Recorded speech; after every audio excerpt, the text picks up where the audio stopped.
You ask Tiger to solve. This deals with linear equations with one unknown. The final result is c equals -3. Let's solve it step by step. Swap sides. Group all constants on the right side of the equation. Add 25 to both sides. Simplify the arithmetic.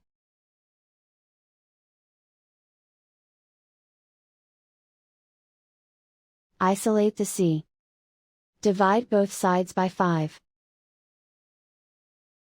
Simplify the fraction. Find the greatest common factor of the numerator and denominator. Factor out and cancel the greatest common factor. And so the final result is c equals -3.